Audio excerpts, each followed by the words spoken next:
Chilli में एक बार फिर से धरती कांप उठी है। उत्तरी चिली में बड़ा भूकंप आया है। रिएक्टर स्केल पर 6.4 तीव्रता वाले इस भूकंप की वजह से देश हिल उठा।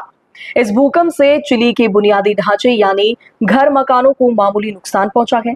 भूकंप के कारण करीब 23,000 से ज्यादा घरों की बत्ती गुल हो गई। चिली अधिकारियों ने भूकंप के बाद किसी के हताहत होने की सूचना नहीं दी है। यूएसजीएस यानी अमेरिकी भूवैज्ञानिक सर्वेक्षण के अनुसार भूकंप भारतीय समय अनुसार शुक्रवार करीब 11 बजे आया। यह जोरदार भूकंप 76 किलोमीटर की गहराई पर आया।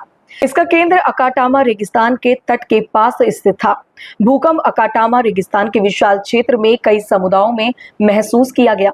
शुरुआती रिपोर्ट में तत्काल किसी के हताहत होने की पुष्टि नहीं हुई। हालांकि भूकंप से लोग घरों से बाहर डर कर भागने लगे। चिली की हाइड्रोग्राफिक और ओशनोग्राफिक सेवा ने कहा कि भूकंप की वजह से सुनामी का अलर्ट अभी नहीं है। चिली की डिजास्टर टीम ने कहा कि शक्तिशाली भूकंप के कारण बुनियादी ढांचे को मामूली क्षति हुई है और बिजली बाधित हुई। इससे लगभग 23,000 लोग बिजली से वंचित रह गए। भूकंप की वजह से कुछ मामूली भूस्खलन हुए जिसकी निगरानी की जा रही है और नगर पालिकाओं के साथ समन्वय किया जा रहा है। भौगोलिक दृष्टि से चिली रिंग ऑफ फायर का हिस्सा है। यह प्रशांत महासागर के चारों ओर फैले ज्वालामुखीय और भूकंपीय गतिविधियों से प्रभावित क्षेत्र है। यहाँ टेक्टोनिक प्लेटों के आपस में टकराने के कारण अक्सर भूकंप आते रहते हैं। 2010 में भी चिली में 8.8 तीव्रता का भीषण भूकंप आया था, जिनमें 526 लोगों की मौत हुई थी और भारी तबाही मची थी।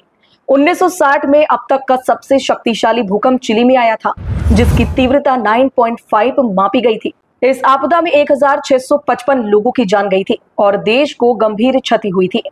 अब आपको बताते हैं कि आखिर क्यों आता है भूकंप।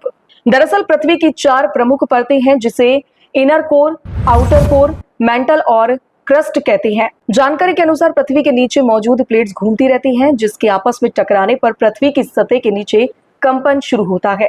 जब ये प्लेट्स अपनी जगह से खिसकती हैं, तो भूकंप के झटके महसूस किए जाते हैं। इस जगह पर सबसे ज्यादा भूकंप का असर रहता है। हालांकि भूकंप की तीव्रता अगर ज्यादा होती है तो इसके झटके काफी दूर तक महसूस किए जाते हैं। ऐसे ही तमाम न्यूज से जुड़ी नई अपडेट जानने के लिए आज ही हमारे चैनल जन संदेश डिजिटल आगरा को सब्सक्राइब करें।